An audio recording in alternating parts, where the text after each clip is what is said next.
and pumped out thousands of skins for coats and rugs all over the world. Astor founded the American Fur Company in 1808 and made his move to challenge the government factories. Do you like this guy? I like this guy. Under Astor, the American Fur Company resembled a modern corporation with specialists, division of labor, and vertical integration. He ran the company from his headquarters in New York. Mackinac Island, in the Michigan Territory, was the center of the actual trading, where most furs were bought, packed on boats, and sent over to the East Coast. Astor's agents dotted the rivers throughout the Northwest, and they had log cabins well stocked with goods. They supplied the company's fur traders, who would live with different Indian tribes and supply them with goods and credit as needed. In conducting business this way, Astor differed from McKinney and the government factories. McKinney and his predecessors just built trading posts, stocked them with goods, and expected the Indians to come there to trade. Many Indians, however, lived hundreds of miles from a factory and had no supplies to trap with. Even if McKinney had given credit easily and had known whom to trust, the Indians would have been hampered by distances. Under Astor's system, the fur traders lived with the Indians, learned whom to trust, and bought and sold on the spot. If an Ottawa brave capsized his canoe and lost his musket and powder, he could get replacements from Astor's local trader and avoid the 90-mile walk through swirling snow to see if the government agent in Detroit would give him replacement on credit. Astor built on this advantage by trading the best supplies he could find at reasonable rates of exchange. So the government comes up with a plausible plan. It doesn't work, but they keep going because, what the hell, it doesn't matter.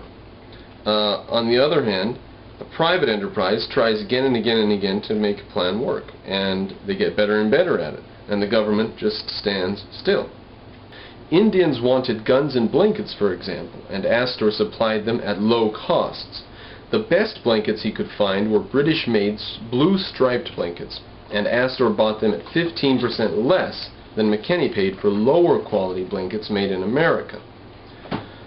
Astor bought British Tower muskets, the best on the market, for about $10 each. But McKinney paid $12.50 apiece for Henry Derringer's muskets made in Philadelphia. Astor respected the Indians as shrewd traders, and he knew he had to have the best goods to get the most business, right?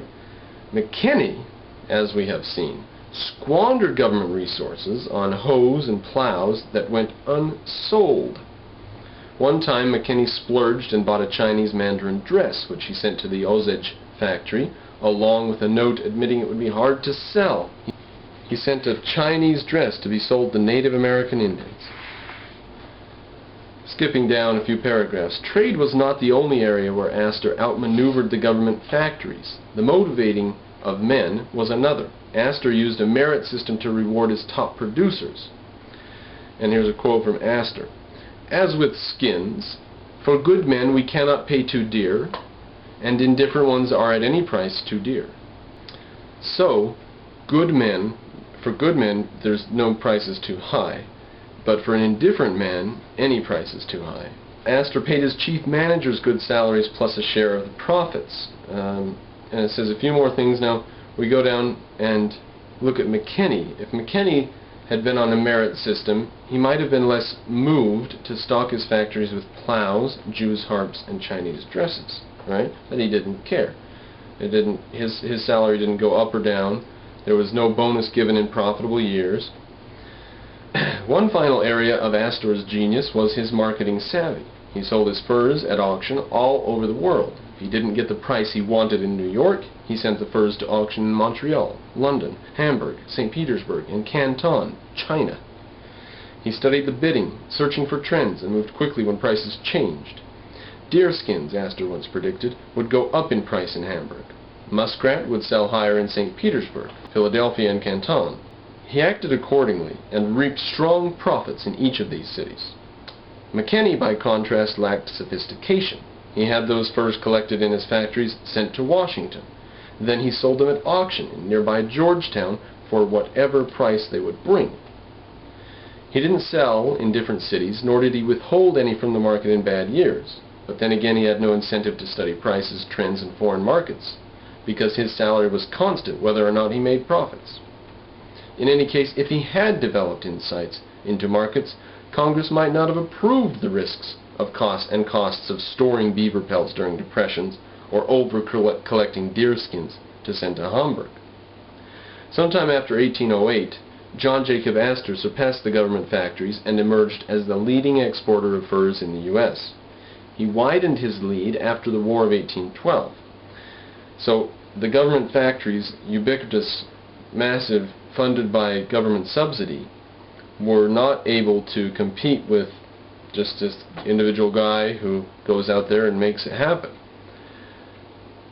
By the 1820s, his American Fur Company employed over 750 men, not counting the Indians, and collected annual fur harvests of about $500,000, which made it one of the largest companies in America. McKinney nervously watched the government's share of the fur trade decline year by year.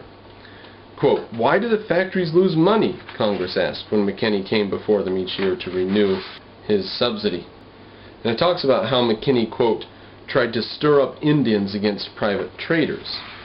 He tries to convince the Indians that the private traders are against their interests, they're their enemies.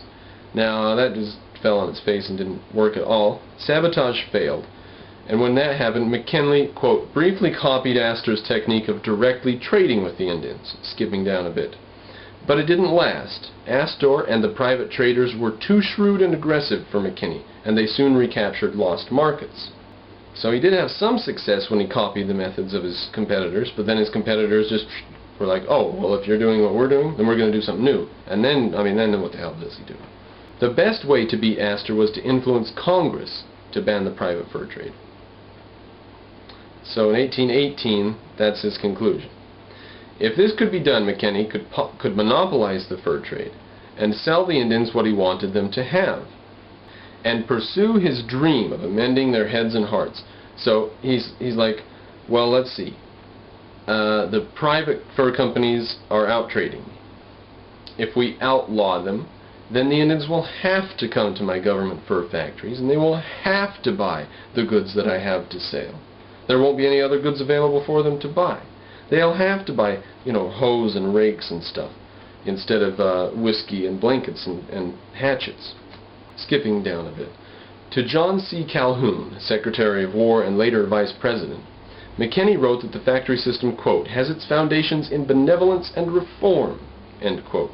So you can see what McKinney wanted to do with this. He wanted to turn the Indians into a civilized people by forcing on them things that he himself believed were good and right. The private traders, by contrast, wanted only profits. They didn't care about reforming the Indians, McKinney argued, and they even sold the Indian liquor. Now, the government factories didn't carry liquor. It's probably one of their reasons for failing. Calhoun liked McKinney and seems to have been persuaded, if not for a monopoly, at least for greater government control. The trade should, Calhoun wrote, as far as practical, be put effectively under the control of the government, in order that the Indians may be protected against the fraud and violence to which their ignorance and weakness would, without such protection, expose them. Da-da-da! Comes to rescue the government. In rides the government to protect us from our ignorance and weakness. Not us, but the Indians. McKinney couldn't muster the support in Congress to ban private fur trading, but he had backup plans. First, the government should increase his subsidy. He says, from $300,000 to $500,000.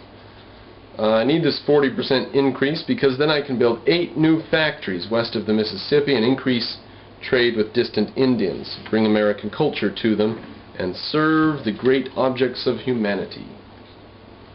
McKinney also argued for higher license fees and eventually got it from $5 to $10,000 for a license. $5 is what it was, and then went to $10,000. McKinney expected Indians to march hundreds of miles to factories to trade for plows they didn't want or muskets they did want, but not at McKinney's high prices, and they weren't as high quality muskets either. Then when the Indians wouldn't come, he tried to ban his competitors, calling them profiteers, and calling himself a humanitarian. You got that? Nobody wants to trade with McKinney. His systems failed, and he says the people who are there actually giving the Indians what they want are evil. And he says he himself is a humanitarian. This is Joseph Stalin. Astor hated to play politics. Mr. John Jacob Astor didn't like politics, but he believed he had to be politically shrewd to survive.